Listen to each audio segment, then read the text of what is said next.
General Trias sa Cavite, ito ang target natin para sa Season 2, Episode 3 natin. More than 11 years nang nagluluto si Chef, kaya kuhang-kuha niya na ang sikreto ng kanyang tapsihan. Grabe yung plating, kala mo talaga mamahalin, pero yung lasang hindi ka bibiguin, yan ang ating aalamin. Lumipad ang aking sarili patungo sa Gen 3 o City of General Trias. Minsan na din tong tinawag na Malabon Grande. Isa lang to sa mga malalawak at naggagandahang probinsya ng Cavite. Kaya hindi ko na pinalagpas pa. Nag-ikot at humanap ng makakain. Kaya samahan mo ko hanapin ang pambato ng Gen 3.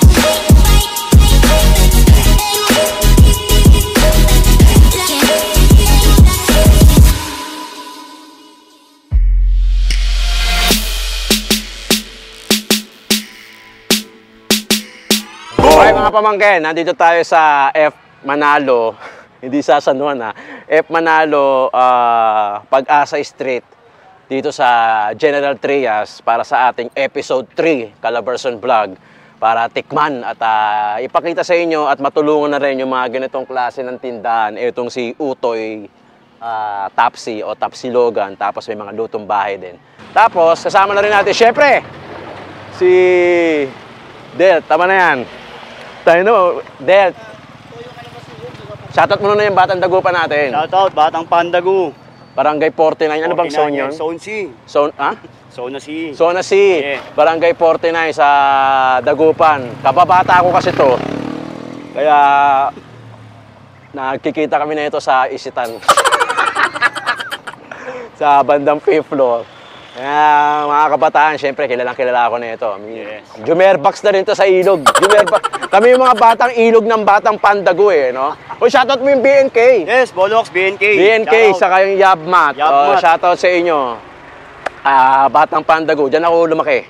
Kaya kababata ko tong si ano, naka-jerbox din ako dyan sa ilog. Sa mga batang ilog, Batang Pandagu. Yeah. Yung ilog ng ano, Reina de Estero de la Reina. Ayun, no? So dito tayo sa Utoy Tapsi General Trias Episode 3 Calabarzon Vlog. Kasama natin syempre yung kababata natin si Utoy.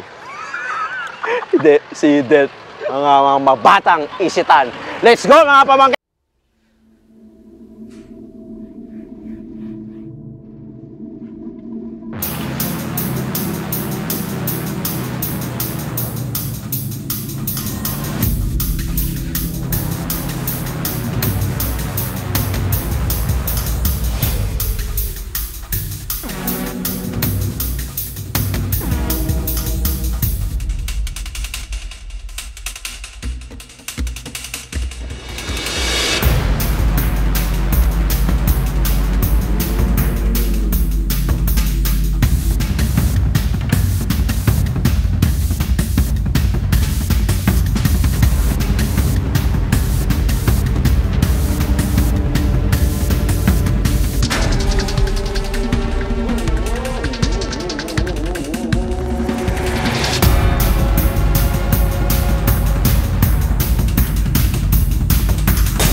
City of General Trias kung tawagan. Ang dami ah.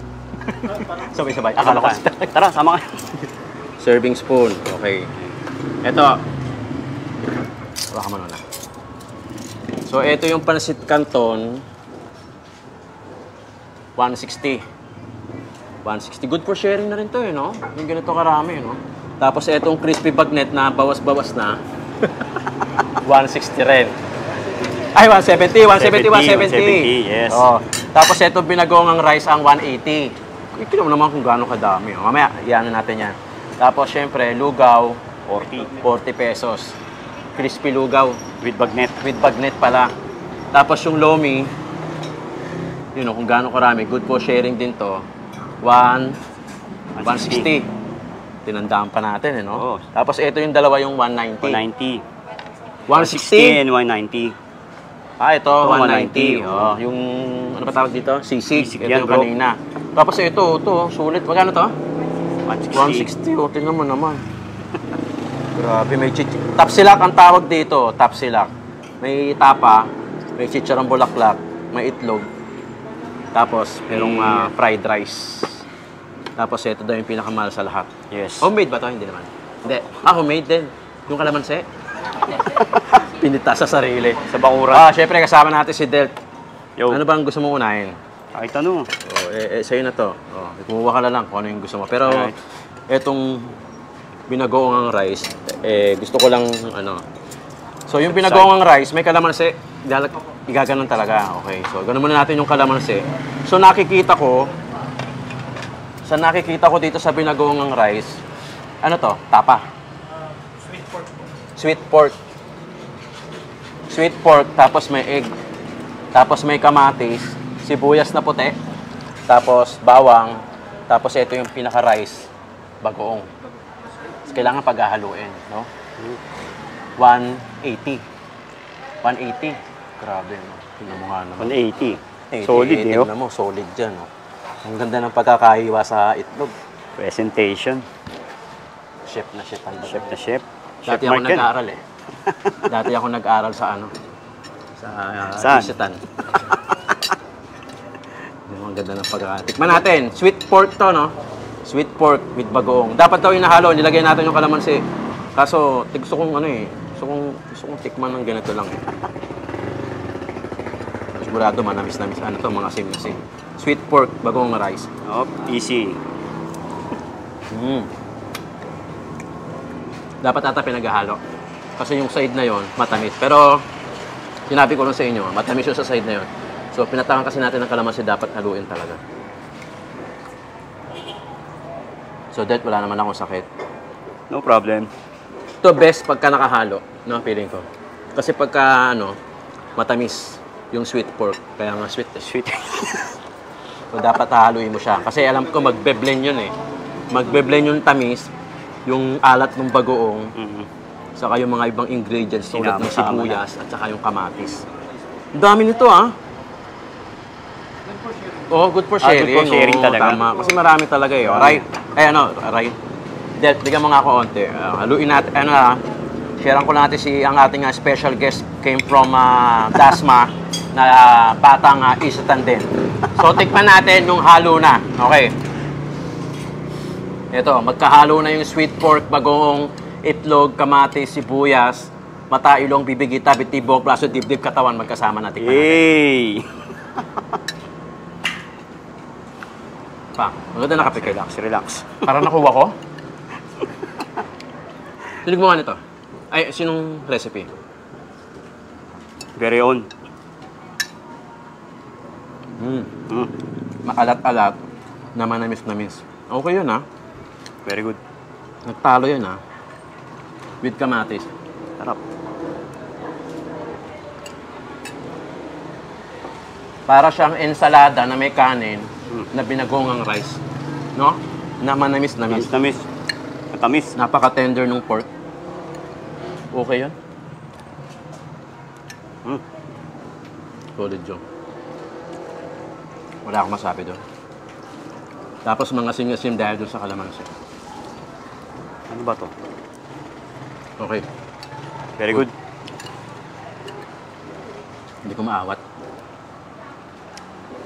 Nagsama-sama na yung Ang tender lasa. ng pork eh. Yes. Nagtalo. Kanina, medyo manamis-namis eh. Kasi, Hindi pa pag nami-mix, tinanako no? yung sweet pork. So, pinaka-the best talaga, imimix mo silang lahat. Ito yung binagoong rice na 180. Good for sharing. Yun, Naman. Baka mamaya Next. ano mo. Go. Ito parang bestseller nyo rin to no? Tapsilak, meaning, tapa, chicharong bulaklak, itlog, saka may dumaan sa camera. Sorry. Kanin. Ito magkano to? 160 lang. Tingnan mo naman ng punong-puno yung plating mo. Diba? Bulaklak. Ikaw na tumikim nito. Titikim lang ako. Grabe chicharong bulaklak agad. Pwede naman ang sausawan nito. Ito rin, di ba? Meron din. Meron din. Walay. Iwalay ito rin. Same lang, no? Magkaiba? Magkaiba? May iba pala. Kaya pala, Ito, titikman ko lang. top silock, 160. Grabe. Kuwang-kuha ni ate yung ano ko, oh. Kuwang-kuha ni ate yung inis ko. Ay, yung itlog. Gusto ko kasi yung ano eh. Ano itlog? Gusto ko kasi yung well done. Ito. Ayoko yung malasado. Ayaw nyo sa ano. Ito yung para sa kanya Tawa talaga. ka muna, titikman natin itong chicharong bulaklak. Unang kagat, liliwanag ang bahay mo agad. No? Magkakaroon ka ng 4 na ilaw. Maliwanag naman yung bahay mo. Family reunion. Oo, may family reunion pa kayo. Alam mo yung mga pamilya na yan, mga relative, nakikita lang yan pagka nasa hospital. May namatayan. Doon lang magre-reunion niya. Wag naman. Iba din yung lutong, ha? Sarap ng bagnet. Chicharong bulaklak. Huwag niyong gagayahin to. Pawang mga professional lang mga gumagawa nito. Don't try this at home. Grabe, ha? Okay ka pa? Tikman ko na. Wala naman akong sakit. So, Go ahead. matikman yung tapa. Tapa. Na ito? Tapa. Tapa with chongke. Ano ba yun? Ano ba tawag doon? Onion rings. Iba yung cut mo kasi, ha? Leech. Oo, okay.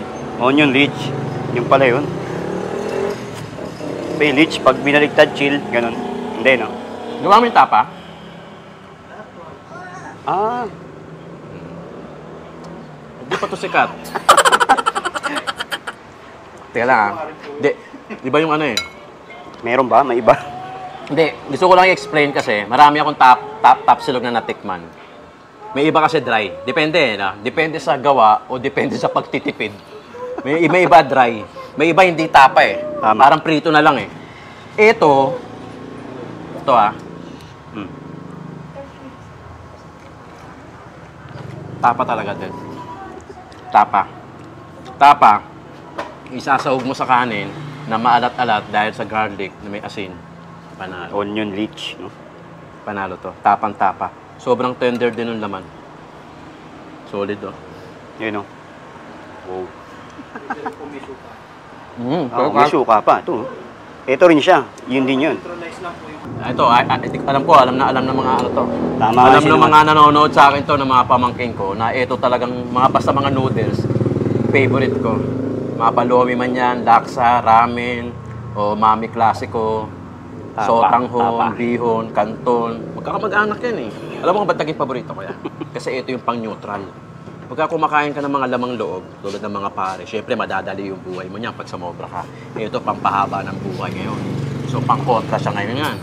Pagka kumain ka ng pares kahapon, yung mga laman loob, kailangan kinakabagasan, kakain ka ng pansit para pampahaba naman ng buhay. Yun na explanation doon.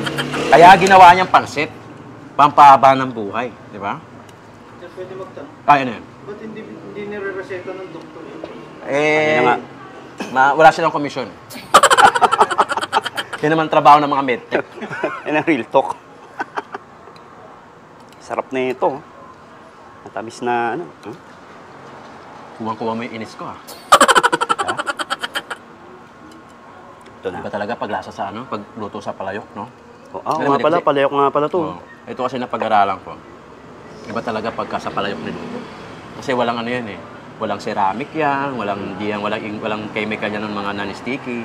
Kaya pinaka-the best sa palayok. Kaya nga noon, mahaba pa buhay ng mga tao. Ngayon medyo dumadali na. Ang sahog nito, kikiam, carrots, repolyo, beans, bagnet, meron din. Okay mga pamangkin, dito lang yan sa... Ano ba yun? Sa Utoy, Tapsi, dito sa may Pag-asa Street, corner F. Manalo, Barangay Navarro, General Trias, Cavite, para sa episode 3, Calabarzon vlog natin. So, syempre, dito lang yan sa Tito ng Inamot. Maraming salamat, supportahan natin, Utoy, Tapsi, dito lang yan sa Gen 3.